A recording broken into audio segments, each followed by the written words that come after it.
Hi everybody, it is Bethany with Bethany on Books, and today I'm going to give you my thoughts on The Night Watchman.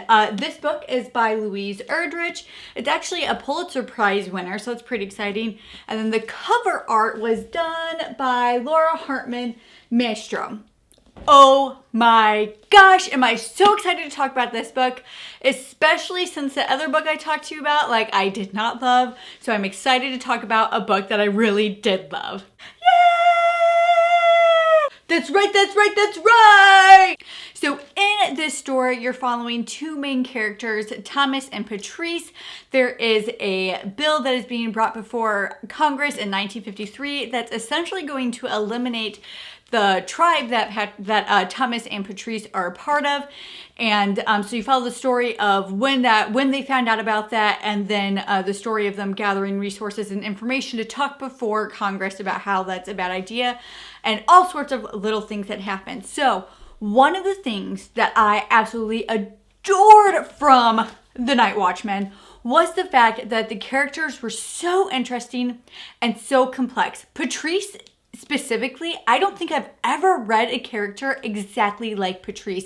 I had no idea what she was going to do. It had nothing to do with the fact that she was unpredictable, but it had everything to do with the fact that she was such a unique character that I couldn't figure out what she was going to do. I didn't know how she was going to handle situations. I didn't know how she was going to respond to anything because she was just that unique of a character. I also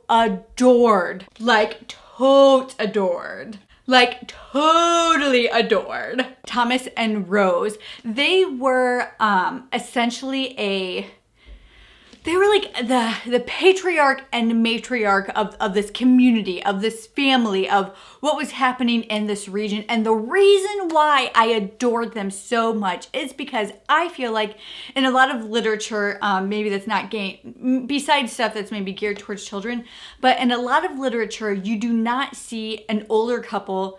They weren't really old, they were like a middle-aged couple, but still you don't see a couple like that doesn't have some type of animosity towards each other, or one's carrying this deep dark secret that's going to come up, or they're a new couple because somebody died or somebody betrayed them, so they're finding love again. And that's not what this was. You had these people who were warm and loving and were involved in their community and involved with each other and supporting each other, and I just loved it. I was totally here for that. The two things that I loved, two scenes that I felt like really displayed this the most with Thomas and Rose was Rose came to Thomas one night at work. He was the night watchman at the jewel bearing plant that Patrice worked at. So he was the night watchman and he was barely sleeping at all. Side note, Thomas is actually based off of Louise Erdrich's grandfather. She got, sorry, this is a huge tangent. Come on, girl, get back on Thomas and Rose. I'll get there, this is important. Louise actually gathered a lot of that information that she got from actual letters that her grandfather wrote, which is beautiful because in this book, Thomas is always writing letters, so she based that character off of him. Anyway, so this gentleman is not sleeping at all. He is trying so hard. He's a council. He works for the council of the tribe that he's a part of. He's working as the night watchman. He's trying to get all the information he can on Congress about who's putting this bill forth, how to defeat this bill. He's not sleeping, essentially. He's not sleeping. And Rose came with him one night to work to help him stay awake. And then just that scene of these two couples together was beautiful, absolutely beautiful, of how they encourage each other and how when somebody was down, somebody else could pick them up, and just the dialogue they carried. And then one of my favorite scenes with Patrice, not Pixie, Patrice, was when she was out laying she was out laying rabbit traps, and she kind of fell into this cave where a bear was, but the bear was hibernating. And so she decided to take a nap and then leave. So that whole scene of her doing the traps, falling down, taking a nap, and then leaving, and that whole interchange and the whole thought process of everything that was happening there was wonderful. Especially when at one point, so she falls in, it's nice and cozy. She feels like this kind of camaraderie with the bear that's there, and she's thinking to herself, you know, I was gonna take a nap today anyway. I'll just take a nap right now. And just how that happened. And it's something happened during that, and I'm not gonna spoil it, that we find out afterwards, but she feels a lot lighter. And I'm sure a lot of people have experienced something like that, where you suddenly feel lighter and you find out information later that kind of justifies why you suddenly felt later, even if you didn't have that information at the time. And so that actually happened. Another wonderful thing about this book is the fact that I think oftentimes for us as readers, you know, as we carry on and as we read, we're always learning new things. And that is no different than this book. I didn't even know that this bill existed, but it was a real bill that was brought before Congress to eliminate tribes. And I mean, they didn't say it like that. They were trying to pass it as having these Native Americans people fully assimilate into American society. But what they were doing is taking their land and they could have it back, but it would be taxed and they'd have to buy it. And they wanted them all to move into the cities. So they were trying to eliminate a people group basically and assimilate them. And I didn't even know about this bill. Like, I did so much Google research. Yeah, you did, girl. That's like all you were doing. I couldn't help it. I was curious. And I learned a lot about this. I also learned that the jewel bearing plant was real, which I thought was incredible. I didn't even know what a jewel bearing plant was until I read this book and I looked into it. And the specific plant that they're talking about was real. And they really did try to unionize. What happens towards the end of the book. I promise it's not a spoiler. And the fact that, so they raised money, this tribal community raised money to send people to Congress to speak against this bill that was being passed. And part of the funds that was raised for that was from a boxing match. And that happened in the book. And that was all real. So I loved how she was able to blend fiction with fact in this book that made me as a reader interested in what was happening. Also, she did an absolutely brilliant job with touching subjects that are really deep and really heavy, but with incredible levity. Some of the things that she talked about in this book were there's abuse, there's alcoholism, there's rape and human trafficking, there's poverty, there's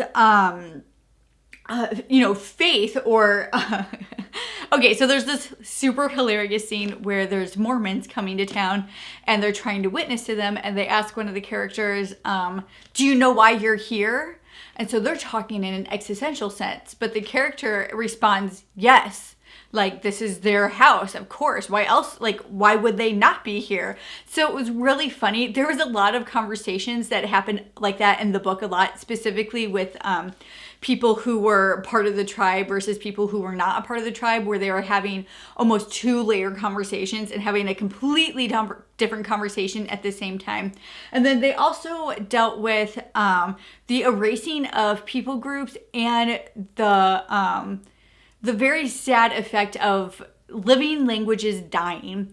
There's a part in the book where Patrice is talking to her mom and she's speaking in her native language, but she's intentionally using words that only her mom will understand and her brother doesn't. So here we have a generation where her mom is speaking mainly Chippewa and Patrice is trying to speak to her in that language, and here's her brother who's not understanding what's happening. We see this example in the book of a living language dying and losing its nuance. So Erdrich speaks about all of this stuff, but she's able to do it with such levity that you don't feel horrible, but you feel like you know something now. You feel like you're a better person for having learned all of this and knowing what's happening. Like I said, I went through on a huge Google search while I was reading this book because I was just like, what? I didn't even know this was a thing. I didn't even know this happened. And it just really, like, you know, it's still making me think about it. You know, that's a good sign of a good book, is where you're still thinking about it when you're done. Also, I do want to say, I did not actually read this book. I listened to it, and it is read by the author. Oh my gosh, I highly recommend that. Like, highly recommend that? Like, super duper recommend that. Okay, that's good. You recommend that.